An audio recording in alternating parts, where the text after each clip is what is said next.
جس وقت میں پاک افغان ترخم بارڈر کے بالکل قریب موجود ہوں،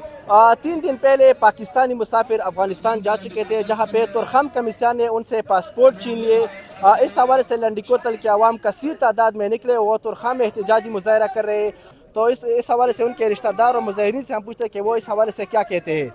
یہ پچھلے سالوں سے جو بارڈر پہ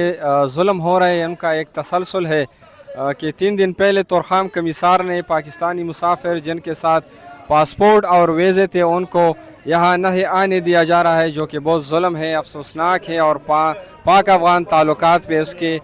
برے اثرات جو ہے نا مستقبل میں مرتب ہوں گے۔ ہم آپ کی وساطت سے مطالبت کرتے ہیں دونوں ممالک کے ذمہ داران سے کہ وہ پاک افغان بارڈر پہ جو فلیگ میٹنگز ہو رہے ہیں، جو فورم ہے،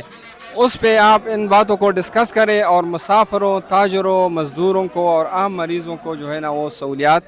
دے۔ ہمارے ساتھ مراد حسین افریدی بھی موجود ہیں، ان سے ہم پوچھتے ہیں کہ وہ اس حوالے سے کیا کہتے ہیں۔ ہماری مطالبہ یہ ہے کہ یہ پاکستانی گورنمنٹ اپنی سفارتی تعلقات کی بنیاد پر ان سے بات کرے، نہ کہ ہم احتجاجی جو ہے نا مظاہرین یہاں پہ ہم مجبور ہو جائے اور ہم احتجاج کریں اور روڈ پر بیٹھ جائیں۔ تو ہماری مطالبہ یہ ہے کہ اپنی حکومت سے، یہاں پہ سیکیورٹی اداروں سے، یہاں پہ جتنے بھی سیکیورٹی ادارے ہیں، جتنے بھی لوگ ہیں، جتنے بھی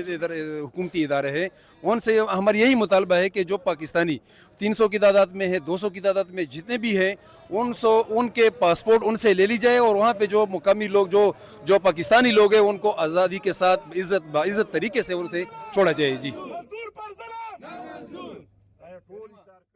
بلکې موږ سره تذکره ګیري او پاکستاني پاسپورټ هم پکار دی، دې موږ جیل ته واچوي که نه، موږ څنګه ګرځو؟ هسې بې فضوله الزام یې لګولی، والله بالله کې نن تذکره پېژنو نه سره تذکره شته.